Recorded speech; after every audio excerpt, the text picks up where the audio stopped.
Capítulo 6. Quando o ferro derrete. Rodel Ituraldi tinha visto muitos campos de batalha.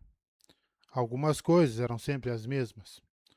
Homens mortos como pilhas de trapos amontoados. Corvos ansiosos para jantar.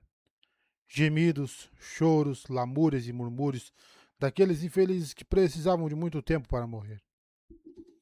Cada campo de batalha também tinha sua própria impressão individual. Você pode ler uma batalha como a trilha de um jogo.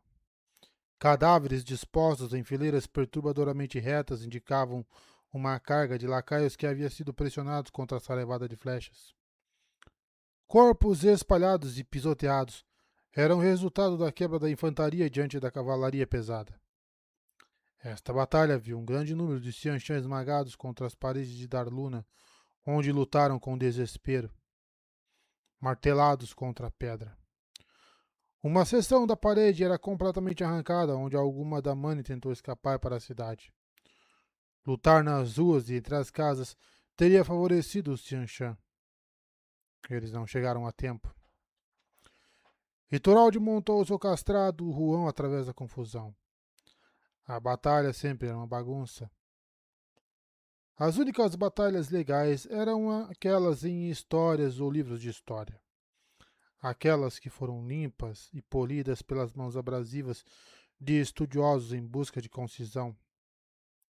Agressor venceu, 53.000 mortos. Ou defensor resistiu, 20.000 caíram. O que seria escrito dessa batalha? Dependeria de quem estivesse escrevendo. Eles negligenciariam incluir o sangue batido na terra para fazer lama. Os corpos quebrados, perfurados e mutilados. O chão rasgado em faixas por damanes enfurecidas. Talvez eles se lembrassem dos números. Aqueles frequentemente pareciam importantes para os escribas. Metade dos 100.000 de Turaldi mortos. Em qualquer outro campo de batalha, 50.000 baixas o teriam envergonhado e enfurecido. Mas ele enfrentou uma força 3 vezes maior que ele, e uma com Damani. Ele seguiu o jovem mensageiro que o trouxera, um menino de uns 12 anos, talvez, vestindo um uniforme Xianxan vermelho e verde. Eles passaram por um estandarte caído, pendurado em um poste quebrado, com a ponta cravada na lama. Tinha a marca de um sol atravessado por 6 gaivotas. Ituraldi odiava não saber as casas e os nomes dos homens com quem lutava, mas não havia como saber com os estrangeiros Xianxan. As sombras lançadas por um sol poente riscavam o campo. Logo, um manto de escuridão cobriria os corpos, e os sobreviventes poderiam fingir por um tempo que o pasto era o túmulo para seus amigos. E pelas pessoas que seus amigos mataram. Ele contornou uma pequena colina, chegando a um padrão disperso de elite Xianxan caída. A maioria desses mortos usava elmos semelhantes a insetos, dobrada, rachada ou amassada. Olhos mortos olhavam inexpressivamente de aberturas atrás de mandíbulas retorcidas. O general Xianxan estava vivo, mesmo que por pouco. Seu capacete estava fora e havia sangue em seus lábios. Ele se encostou em uma grande pedra coberta de musgo, com as costas apoiadas em uma capa embrulhada, como se estivesse esperando que uma refeição fosse entregue. Claro, essa imagem era prejudicada por sua perna retorcida e o cabo quebrado de uma lança perfurando a frente do seu estômago. Ituraldi desmontou. Como a maioria de seus homens, Ituraldi usava roupas de trabalhador, calça e casaco marrom simples, emprestados do homem que havia pegado o uniforme de Ituraldi como parte da armadilha. Parecia estranho estar sem uniforme. Um homem como esse, general Turan, não merecia um soldado monótono. Ituraldi acenou para o mensageiro ficar para trás, fora do alcance da voz. Então se aproximou do Xianxan sozinho. Você é ele, então? Disse Turan, olhando para Ituraldi, falando com aquele lento sotaque Xianxan. Era um homem corpulento, longe de ser alto, com o nariz pontudo. Seu cabelo preto cortado rente estava raspado, 2 dedos acima de cada lado de sua cabeça, e seu elmo estava ao lado dele no chão, com 3 plumas brancas. Ele estendeu uma mão instável com uma luva preta e limpou o sangue do canto da boca. Sou, disse Turaldi. Eles o chamam de Grande Capitão em Tarabon. Chamam. É merecido, disse Turan tossindo. Como você fez isso? Nossos batedores. Sua tosse o consumiu. Haken, disse Turaldi assim que a tosse passou. Ele se agachou ao lado de seu inimigo. O sol ainda era uma lasca no oeste, iluminando o campo de batalha com um brilho de luz vermelha dourada. Seus batedores vêm do ar, e a verdade é fácil de esconder à distância. O exército atrás de nós? Mulheres e jovens, principalmente, disse Turaldi. Um bom número de fazendeiros também, usando uniformes tirados de minhas tropas aqui. E se tivéssemos virado e atacado? Não teria. Seu Hackney disse que você estava em menor número. Melhor perseguir a força menor à sua frente. Melhor do que ir para a cidade que seus batedores dizem que é mal defendida, mesmo que isso signifique marchar com seus homens perto à exaustão.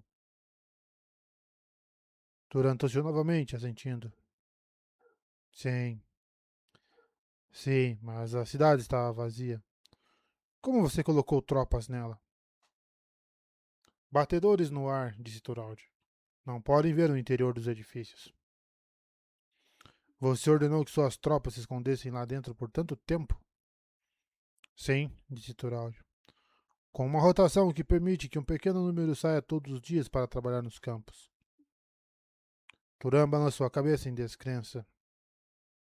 Você percebe o que fez, disse ele. Não havia ameaça em sua voz. Na verdade, houve uma quantidade razoável de admiração. A Gran Lady Surote nunca aceitará esse fracasso. Ela terá que quebrar você agora, apenas para salvar o rosto. Eu sei, disse Turaldi levantando-se. Mas eu não posso fazer você recuar atacando você em suas fortalezas. Eu preciso que vocês venham até mim. Você não entende os números que temos, Turan disse. O que você destruiu hoje é apenas uma brisa em comparação com a tempestade que você levantou. Muitos do meu povo escaparam hoje para contar sobre seus truques. Eles não funcionarão novamente. Ele estava certo. Os Xianshan aprendiam rapidamente. E Toraldi era forçado a interromper seus ataques em Tarabon por causa da rápida reação de Xianshan. Você sabe que não pode nos derrotar, Turan disse suavemente. Eu vejo isso em seus olhos, grande capitão. E Toraldi assentiu. Por que, então? Perguntou Turan. Por que um corpo voa? Perguntou Ituraldi. Turan tossiu fracamente. Ituraldi sabia que não poderia vencer sua guerra contra o Xianshan.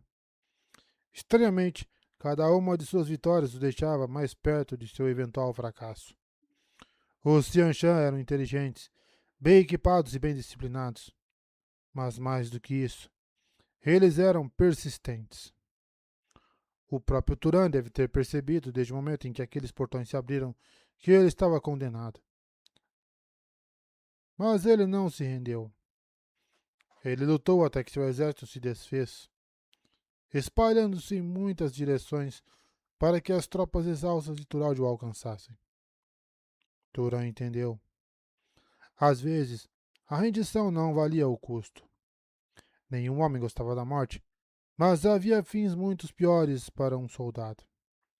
Abandonar a própria pátria aos invasores. Bem, Ituraldi não poderia fazer isso, nem mesmo se a luta fosse impossível de vencer. Ele fez o que precisava ser feito, quando precisava ser feito. E agora, Arad Doman precisava lutar. Eles perderiam, mas seus filhos sempre saberiam que seus pais haviam resistido. Essa resistência seria importante daqui a 100 anos, quando surgisse uma rebelião, se uma viesse. Rituraldi levantou-se, pretendendo voltar para os soldados que esperavam. Turan lutou, alcançando sua espada. Rituraldi hesitou, voltando-se. Você vai fazer isso?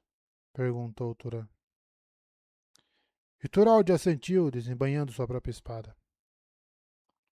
Foi uma honra, disse Turan, depois fechou os olhos.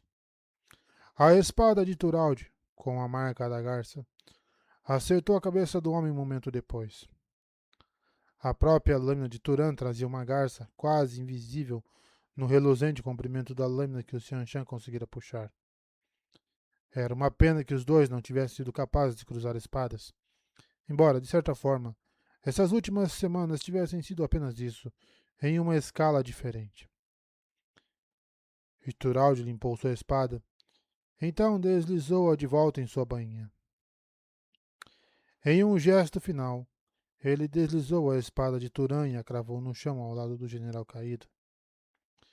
Rituraldi então montou novamente e, acenando adeus ao mensageiro, fez seu caminho de volta através do campo sombreado de cadáveres.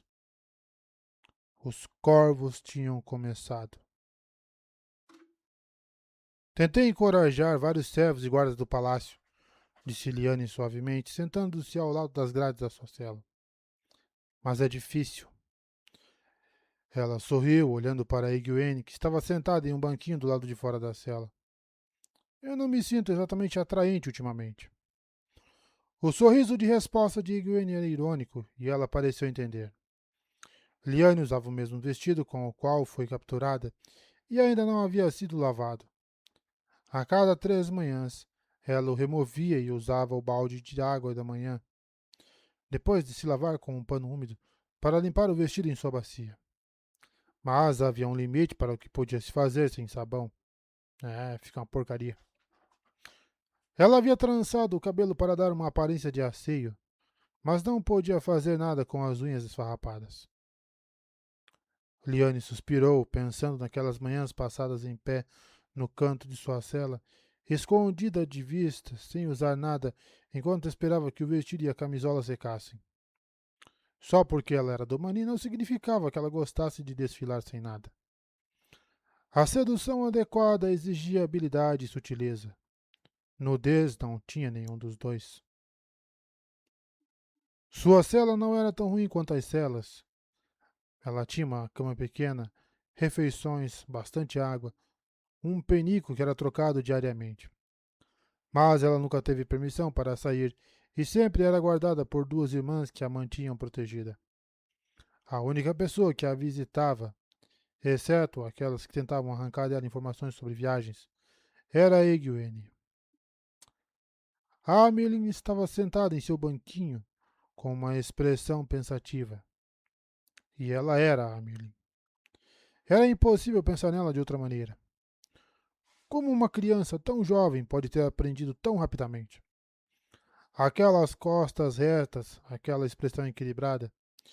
Estar no controle não era tanto sobre o poder que você tinha, mas o poder que você insinuava que tinha. Na verdade, era muito parecido com lidar com homens. Você ouviu alguma coisa? Perguntou Liane. Sobre o que elas planejam fazer comigo? Egwene balançou a cabeça. 2 irmãs amarelas estavam sentadas conversando no banco próximo, iluminadas por uma lâmpada na mesa ao lado delas. Liane não respondeu a nenhuma das perguntas que suas captoras fizeram a ela, e a lei da torre era muito rígida sobre o questionamento de outras irmãs. Acho que é interrogatório. Elas não poderiam machucá-la, especialmente não com o poder. Mas você poderia simplesmente deixá-la sozinha para apodrecer. Obrigado por vir me ver essas noites, disse Liane, estendendo a mão por entre as grades para pegar a mão de Egwene. Eu acredito que devo minha sanidade a você. É um prazer, disse Egwene, embora seus olhos mostrassem um indício de exaustão que ela sem dúvida sentia. Algumas das irmãs que visitaram Liane mencionaram os espancamentos que Egwene estava sofrendo como penitências por sua insubordinação. Estranho, como uma noviça a ser instruída poderia ser espancada, mas um prisioneiro a ser interrogado, não. E, apesar da dor, Egwene vinha visitar Liane na cela praticamente todas as noites. Vou ver você livre, Liane, prometeu Egwene, ainda segurando a mão dela. A tirania de Elaida não pode durar. Estou confiante de que não vai demorar muito. Liane assentiu, soltando-se e levantando-se. Egwene segurou as barras e se levantou, encolhendo-se levemente com o movimento. Ela acenou em despedida para Liane. Então hesitou, franzindo a testa. O que é isso? Liane perguntou. Egwene tirou as mãos da grade e olhou para as palmas. Elas pareciam estar revestidas com uma substância reflexiva e cerosa. Franzindo a testa, Egwene olhou para as barras e ficou chocada ao ver as marcas das mãos de Egwene no ferro. O que na luz? Liane disse, cutucando uma das barras. Curvou-se sob seu dedo como cera quente na borda de uma tigela de vela. De repente, as pedras sob os pés de Liane se moveram e ela sentiu que estava afundando. Ela gritou. Bolhas de cera derretida começaram a cair do teto, respingando em seu rosto. Elas não estavam quentes, mas eram de alguma forma líquidas. Elas tinham a cor da pedra.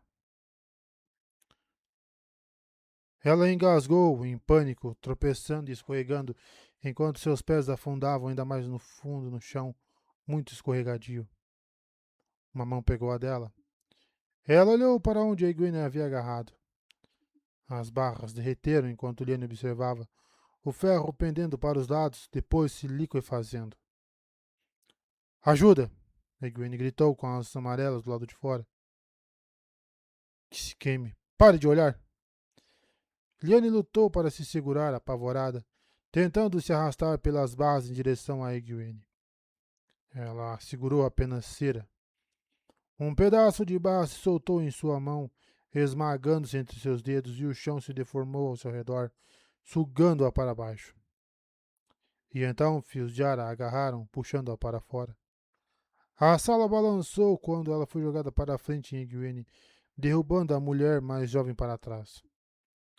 As duas amarelas, Muzarin, de cabelos brancos, e Guelarna baixinha, ficaram de pé em um salto, o brilho de Saidara cercou. Muzarin pediu ajuda, observando a sala derretendo com os olhos arregalados. Liane se endireitou, saindo de cima de Egwene, com os vestidos e as pernas cobertos pela estranha cera, e cambaleou para longe da cela. O chão aqui no corredor parecia estável. Luz. Como ela desejava poder abraçar a fonte ela mesma. Mas ela estava muito cheia de raiz forte, para não mencionar o escudo. Blindagem? Egwene ficou de pé com a mão de Liane. A sala ficou quieta, a lâmpada piscando, todas elas olhando para a cela. O derretimento havia parado, as barras se partiram, as metades superiores congeladas como pingos de aço nas pontas, as metades inferiores dobradas para dentro. Muitos foram reduzidos a pedra pela fuga de Liane. O chão dentro da sala se curvou para dentro como um funil, as pedras se esticando. Essas pedras apresentavam cortes onde a luta de Liane os havia marcado. Liane se levantou com o coração batendo, percebendo que apenas alguns segundos haviam se passado. O que elas deveriam fazer? Fugir com medo? O resto do corredor também iria derreter? Egwene deu um passo à frente, batendo com o dedão do pé em uma das barras. Ele resistiu. Liane deu um passo à frente e seu vestido estalou. Pedaços de pedra, como argamassa, caindo. Ela se abaixou e alisou a saia, e sentiu uma rocha áspera cobrindo-a em vez de cera. Esse tipo de evento está mais frequente, disse Egwene calmamente, olhando para as duas amarelas. O tenebroso está ficando mais forte. A última batalha se aproxima. O que sua Amerlin está fazendo a respeito? Mozarin olhou para ela. A alta envelhecida Aes Sedai parecia profundamente perturbada. Liane assumiu a liderança de Egwene, obrigando-a a se manter calma ao se aproximar da Amelin, lascas de pedra caindo de seu vestido. Sim, bem, disse Muzarin. Você deve voltar para seus quartos, noviça. E você... Ela olhou para Liane, então para os restos da cela. Nós vamos ter que realocar você.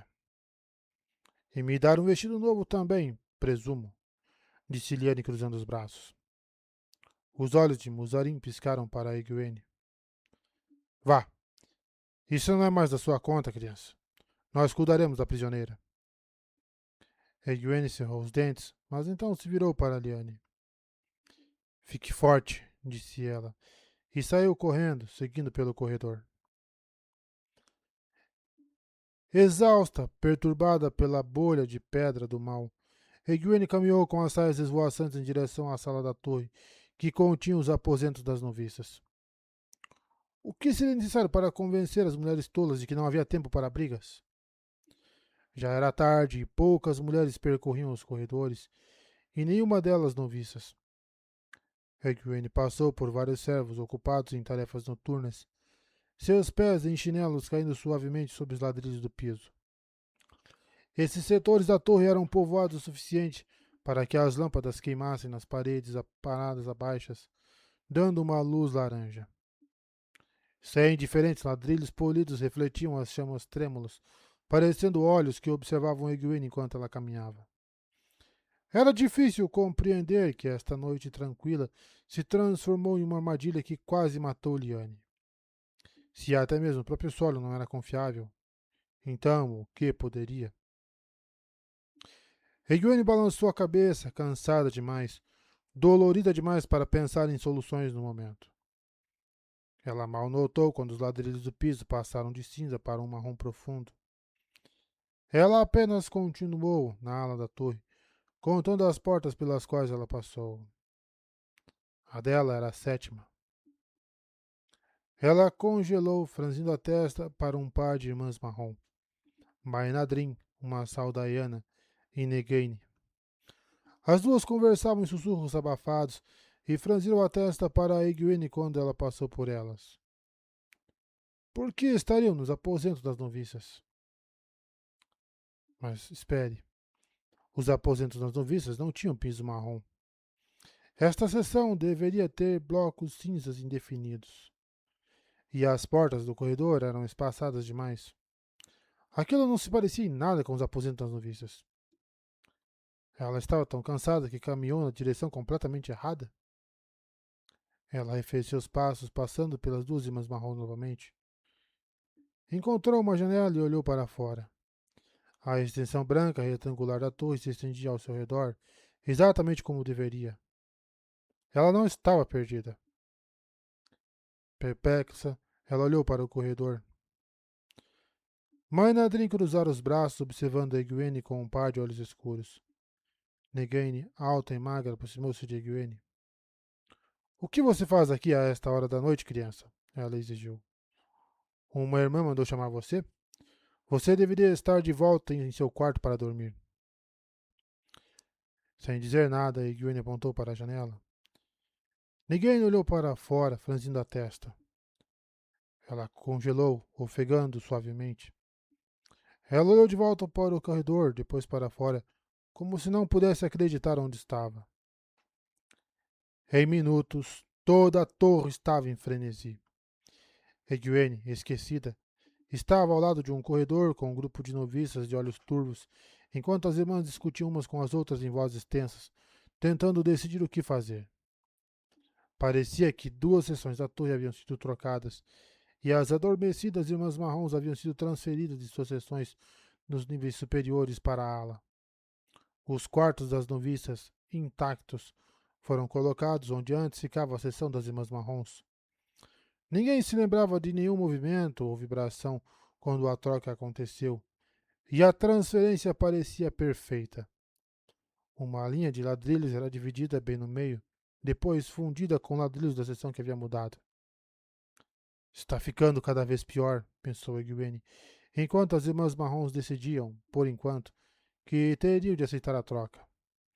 Elas não podiam mudar as irmãs para a sala do tamanho que as noviças usavam. Isso deixaria as marrons divididas, metade na ala, metade em sua antiga localização, com um grupo de novatas no meio delas. Uma divisão apropriadamente representativa das divisões menos visíveis que as ágeis estavam sofrendo. Por fim, exaustas, Egwene e as outras foram mandadas dormir, embora agora ela tivesse que subir muitos lances de escada antes de chegar à cama.